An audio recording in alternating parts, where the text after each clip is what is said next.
Hello everyone. In this session, we will continue our first unit by exploring the topic category of data model. This topic we will explore in two parts. Today in this session, we will explore the three type of data model. And then in the next video, we will explore the rest of the data model. Let's start with the first type of data model. First data model is conceptual data model. It describes what type of data is needed. It does not understand the actual implementation of data. It does not work how the data is stored. It only works what type of data is needed. For example, for the university, we need student, faculty, enrollment, courses. But yet we does not decide the format. So this is the actual working of the conceptual data model. It does not understand how the data is stored. It only works what type of data we needed to make a database. So this is a working of conceptual data model. Okay, the best example of conceptual data model is ER diagram. Let's discuss the ER diagram. This is the second type of data model. ER diagram or ER model. In this model, the model understands the real life identities, the different attribute for the identity, and what are the relation between different identity. For example, we have a student identity and we have a course identity. Roll number, age, name and address. All these are the attribute for the student identity. And the course ID, course name, credit are the attribute for course identity. And there is a relationship between the student and the course. A student can enroll in many courses. That's why there is a relationship one to many. So it defines the relationship. The rectangle shape defines the identity, the real world identity, the real world object.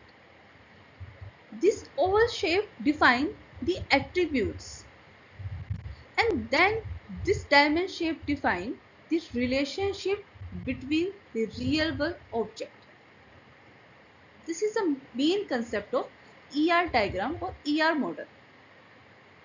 Let's explore the next type of data model. The third type of data model is relational data model. It uses the table to represent the data so that we can easily retrieve the data, we can easily update the data. All these tables are interconnected to each other. They are widely used in today's life because we have a lot of information and we need to store in a organized, in a structured way.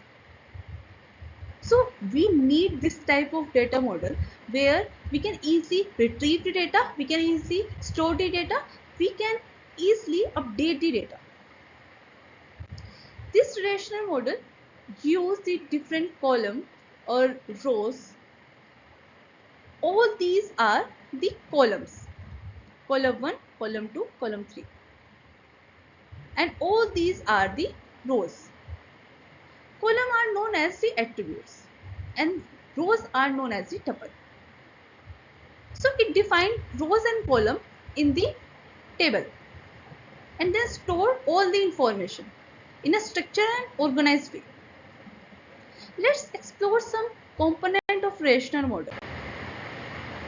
Tuples. Tuples are the rows. The rows of the table are known as the tuple.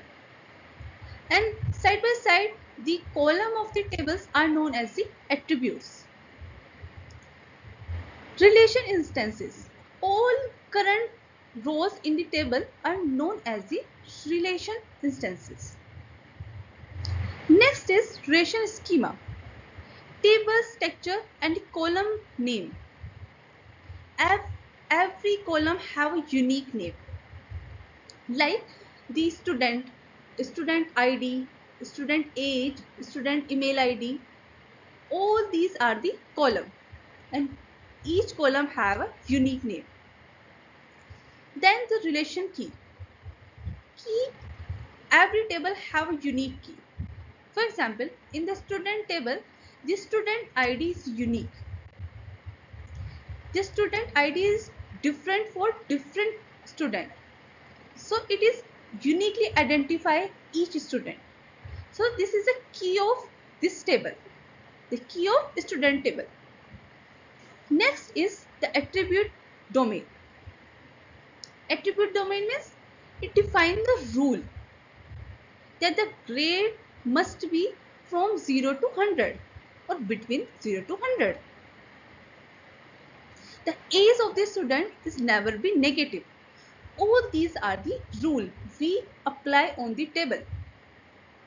So all these are the component of rational data model. We will continue these category of data model in next video. Thank you.